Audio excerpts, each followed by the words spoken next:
রাত তখন প্রায় 10:30। আকাশের বুক চেটে বজ্রপাত নেমে আসছে বারবার। ঝড় বৃষ্টির শেষে চারিদিকে নিঃশব্দ হয়ে গেছে। নিস্তব্ধতার মাঝেও বৃষ্টির গন্ধে ভিজে আছে পুরো গ্রাম। পাকা রাস্তা তখনও হয়নি। কাঁচা রাস্তার গা বেয়ে নেমে আসা কাদামাটি জলে গ্রামের চৌচালা ঘরগুলো কেমন যেন আরও কাঁপতে শুরু করেছিল। এই নিস্তব্ধতার মাঝেই দাঁড়িয়ে আছে পুরনো রেল স্টেশনটা।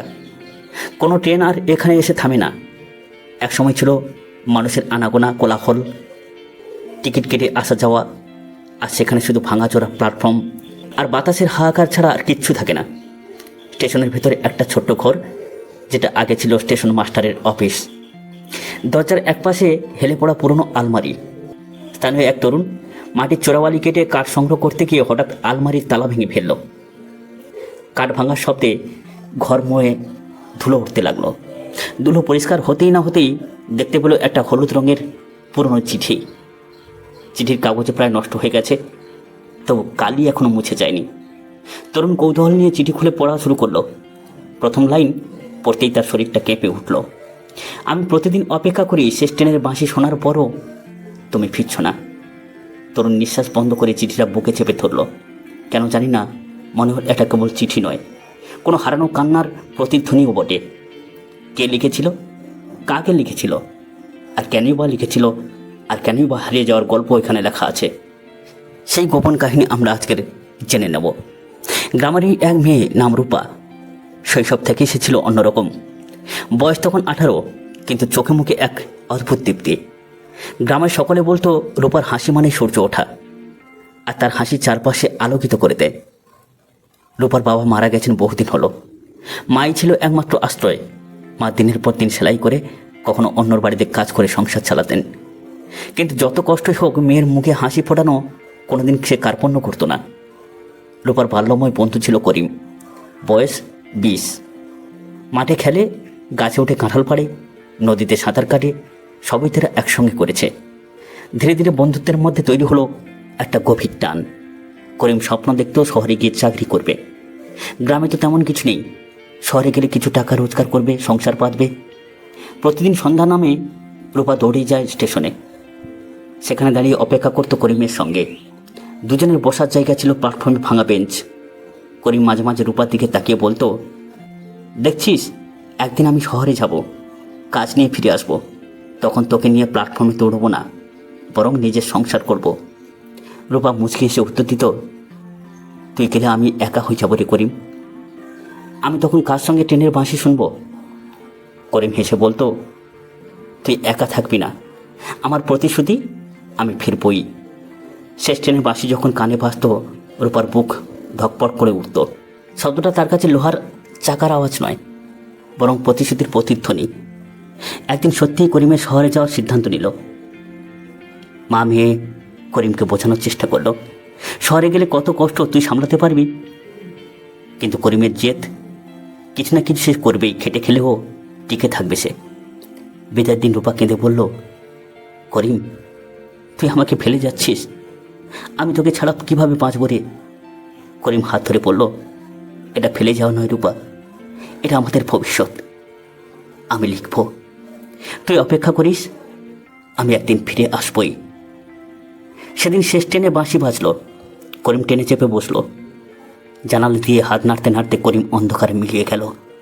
আর রূপা দাঁড়িয়ে রইল প্ল্যাটফর্মে, হাতে লণ্ঠন, চোখে জল, বুকের ভেতর অদ্ভুত শূন্যতা, যেন তার বুকটা কেঁপে কেঁপে উঠল। তার ভিতরের কষ্ট অন্তর্দাহ কাউকে জানাতে পারল না। দিন যেতে লাগলো। প্রতিদিন সন্ধ্যায় রূপা লণ্ঠন হাতে স্টেশনে যেত। শেষ ট্রেনের ধোঁয়া আকাশে মিলে গেলেই সে ভাবত, আজ নয় কাল করিম ফিরবেই, কাল নয় পরশু তো ফিরবেই। মাঝে মাঝে বকাবকি করতো তার মা, বোকা মেয়ে, প্রতিদিন ট্রেন দেখে কি হবে? শহরে গেলে মানুষ কি আর ফিরবে? হয়তো অন্য সংসার করেছে। রূপা মাথা নেড়ে বলতো, না মা, করিম এমন নয়, ও প্রতিশ্রুতি দিয়েছে আমাকে। গ্রামের মানুষ হাসাহাসি করতো, কেউ বলতো ওর মাথা গেছে, কেউ বলতো শহরের ছেলেরা ফেরে না রে, ও মেয়ে শুধু স্বপ্ন দেখে। কিন্তু রূপা ভাঙেনি, তার আত্মবিশ্বাস ছিল করিম ফিরবেই। একদিন গ্রামের ডাকপিয়ন কাঁধে ব্যাগ নিয়ে এলো। লোকটা হাঁপাতে হাঁপাতে রূপার বাড়িতে গিয়ে বলল, চিঠি এসেছে তোর নামে। চিঠি থেকে রূপার বুক ধড়ফড় করে উঠল, কাঁপতে কাঁপতে খাম ছিঁড়ে পড়তে শুরু করলো।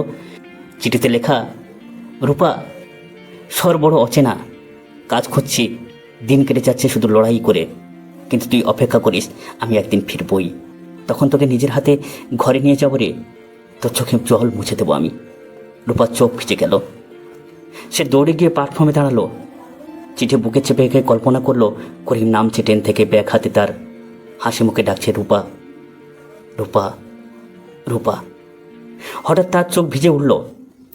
সেদিন তার অপেক্ষার স্বপ্ন গভীর হয়ে গেল। কিন্তু স্বপ্ন কি সবসময় সত্যি হয়? দিন গড়িয়ে যায়, মাস কেটে যায়, চিঠির প্রতিশ্রুতি থাকলেও করিমের দেখা আর মেলে না। রূপার অপেক্ষা যেন আরও দীর্ঘ হয়, আরও ব্যথায় ভরে ওঠে তার বুকটা। শেষ ট্রেনের বাঁশি বাজে, কুয়াশা নেমে আসে, বাতাস হাহাকার করে, আর প্ল্যাটফর্মে অন্ধকারে দাঁড়িয়ে থাকে এক মেয়ের ছায়া। সে অপেক্ষা করছে তার প্রতিশ্রুতির জন্য। বৃষ্টি থেমে গেছে, কিন্তু মাটির ভেতরে জমে থাকা সোদা গন্ধে গ্রামটা ভিজে রয়েছে। সারা রাতের ঝড়ের পরও ভোরবেলা চারপাশে অদ্ভুত এক শান্তি নেমে এসেছে। ভাঙাচোরা রেললাইন ধরে সূর্যের আলো ঢুকতে শুরু করেছে। মাঠে কাকডাক, ভোরবেলা দূরে গ্রামের মসজিদে আজান ভেঙে আসছে। রূপা ঘরের দরজা খুলে দাঁড়িয়ে আছে, চোখে ঘুম নেই, সারা রাত ঘুমায়নি রূপা। জানালার পাশে রাখা লণ্ঠনটা এখনও চলছে আধো আধো আলোতে।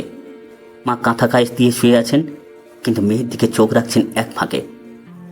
রূপা, আর কতদিন এমনই প্রতীক্ষা করবি? শরীরটা ভেঙে যাচ্ছে রে। রূপা বলল, মা, তুমি বোঝো না, করিম প্রতিশ্রুতি দিয়েছে, বলেছিল কাজ পেলেই চিঠি লিখবে। আমি জানবো সে ফিরবেই। ট্রেনের বাঁশি বাজলেই মনে হয় আজ নয় কাল। রূপার গলা কেঁপে ওঠে। মা আর কিচ্ছু বলে না। তিনি জানেন মেয়ে একরোখা স্বভাবের। রূপার দিন যেন এখন একটি অপেক্ষা ঘিরে তৈরি। ভোরে উঠে জল আনে, রান্না করে মাকে দেখে, তারপর বিকেলের দিকে শাড়ি জড়িয়ে হাতে লণ্ঠন নিয়ে চলে যায় রেল স্টেশনের দিকে। সন্ধ্যা নামতেই গ্রামের মানুষ জানে রূপা স্টেশনে গেছে। কেউ ঠাট্টা করে বলে, দেখো, আবার স্বপ্ন দেখে চললে করিমের বউ। আবার কেউ দীর্ঘ নিঃশ্বাস ফেলে বলে, মেয়েটা পাগল হয়ে যাবে একদিন। শহরে গিয়ে কেউ ফেরে নাকি? কিন্তু এসব কথার কোনো সাড়া দেয় না রূপা। সে যেন এক ধরনের জেদেই আছে। যতক্ষণ না চোখে দেখে ততক্ষণ তার বিশ্বাস ভাঙবে না। স্টেশন এখন প্রায় পরিত্যক্ত। মাঝে মাঝে একটা লোকাল ট্রেন আসে, 2-4 জন ওঠানামা করে। আগের সেই ভিড় আর নেই। দোকানে কোলাহল নেই। ভাঙা বেঞ্চে বসে থাকে কয়েকজন বেকার যুবক, গল্পগুজব করে। আর থাকে রূপা, হাতে লণ্ঠন, চোখে অস্থির আলো। সে দাঁড়িয়ে প্ল্যাটফর্মে এক প্রান্তে। ট্রেনে হুইসেল বাজলেই তার বুক ধকপক করে ওঠে। ধোঁয়া মিলে গেলে সে দূরে তাকিয়ে থাকে, যেন করিমের ছায়া নেমে আসছে। ব্যাগ কাঁধে নিয়ে হাঁটতে হাঁটতে তার দিকে এগিয়ে আসছে। কিন্তু স্বপ্নই স্বপ্ন হয়। একদিন সন্ধ্যায় পাশের বাড়ি মেয়ে শেফালি এসে বলল, রূপা আপা, তুমি প্রতিদিন স্টেশনে যাওয়া বন্ধ করো। মানুষজন হাসাহাসি করছে, কেউ কেউ বলছে তুমি পাগল হয়ে যাচ্ছ। রূপা বলল, হাসুক, আমার করিম ফিরবেই। আমি জানি আজ নয় কাল সে ফিরবেই। শেফালি বলল, কতদিন হলো করিম চলে গেছে? প্রায় 6 মাস মতো। 6 মাসে তো মানুষ সব ভুলে যায় আপা। শহরে গেলে মেয়েরা টানে, জীবন বদলে যায়। তুমি হয়তো ভুল আশা করছো। রূপা মাথা নেড়ে বলল, না শেফালি, করিম তেমন মানুষ নয়। তার চোখে আমি দেখেছি সত্যিকারের ভালোবাসা। সে ফিরবেই। শেফালি আর কিছু না বলে চুপচাপ চলে গেল। রূপা মাঝে মাঝে করিমের পুরনো কথাগুলোকে মনে করে। কেমন করে তারা কচি বয়সে নদীর ধারে বসে স্বপ্ন দেখত। করিম বলেছিল, রূপা, একদিন আমি শহরে কাজ করব, টাকা উপার্জন করব, আর তোকে নিয়ে নতুন ঘর বাঁধব। আমাদের কুঁড়ে ঘরটা হবে শান্তির প্রতীক। রূপা তখন হেসেছিল, শুধু টাকা নয় করিম, প্রতিদিন সন্ধ্যায় তুমি ফিরবে, এটাই চাই। করিম চোখের দিকে তাকিয়ে বলেছিল, তুই আমার প্রাণ, আমি তোকে কখনো ফেলে যাব না রে। এই স্মৃতিগুলোই তাকে শক্ত করে রেখেছে। একদিন দুপুরবেলা ডাক পিয়ন এলো। কাঁধের ব্যাগ খুলে কয়েকটা চিঠি গ্রামের লোকেদের দিল। রূপা ছুটে গিয়ে দাঁড়ালো, জিজ্ঞাসা করলো, আমার নামে কোনো চিঠি আছে? ডাক পিয়ন একটু ভেবে বলল, না রে মা, আজ তোর নামে কোনো চিঠি নেই। রূপার চোখ এক মুহূর্তের জন্য যেন ধূসর হয়ে গেল, তবু হাসি ধরে রাখলো। ঠিক আছে, হয়তো কাল আসবে। ডাকপিয়ন মাথা নাড়িয়ে চলে গেল। রাতে মা চুপচাপ মেয়ের পাশে বসে বলল, রূপা, আমি তোকে জোর করি না, কিন্তু শোন, জীবন কারোর জন্য থেমে থাকে না। করিম যদি ফিরতে না পারে, মা, ও ফিরবে, আমি বিশ্বাস করি।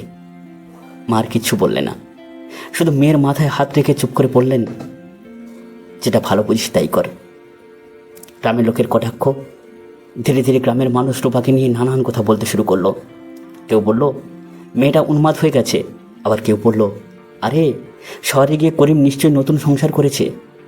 কথাগুলো যখন রূপার কানে ভেসে আসে, সেগুলোকে সে আরামসে কাটিয়ে যেত, কিচ্ছু মনে করতো না। তার মন বলতো করিম কখনো প্রতিশ্রুতি দিয়ে ভাঙতে পারে না। এটাই তার করিমের প্রতি ভালোবাসার বিশ্বাস। প্রতিদিন রাতে জানালার পাশে বসে রূপা নিজের সঙ্গে কথা বলতো, করিম, তুমি কি আমার কথা মনে করছো? আমি তো প্রতিদিন তোমার অপেক্ষায় থাকি। ট্রেনের বাঁশি শুনলে মনে হয় তুমি আসছো, কিন্তু কেন এত দেরি? তার চোখ ভিজে যেত, কিন্তু ভোর হলে আবার আসা জাগত। একদিন হঠাৎ ডাকপিয়ন এলো, কাঁধে ব্যাগ। রূপা ছুটে গিয়ে বলল, আজকে আমার নামে কিছু আছে? ডাকপিয়ন ব্যাগ থেকে একটা চিঠি বের করে বলল, হলুদ খামের ওপর লেখা রূপার জন্য। রূপার বুক ধড়ফড় করে উঠল, হাত কাঁপতে লাগলো। সে খাম খুলে চোখের জল বয়ে গেল। রূপা, আমাকে ক্ষমা করো। শহরে এসে আমি টিকতে পারিনি। আমি অসুস্থ হয়ে পড়েছি। হয়তো আর কোনোদিন ফিরতে পারবো না। তুমি অন্য কাউকে বিয়ে করে সুখী হও। আমি তোমাকে ভালোবাসি। আমি চাই না তোমার জীবন কখনো শেষ হয়ে যাক। বন্ধুরা, এই নিঃশব্দ খবরে করিম ও রূপার ভালোবাসা চিরকাল সত্য হয়ে রইল। বন্ধুরা, এই গল্পখানা কেমন লাগছে? এই নিঃশব্দ খবর চ্যানেলের মাধ্যমে আমরা তুলে ধরবো এমন কিছু গল্পকথা যেগুলো আপনার প্রাণের মধ্যে সঞ্চার ঘটাবে। সবাই খুব ভালো থাকবেন। নমস্কার।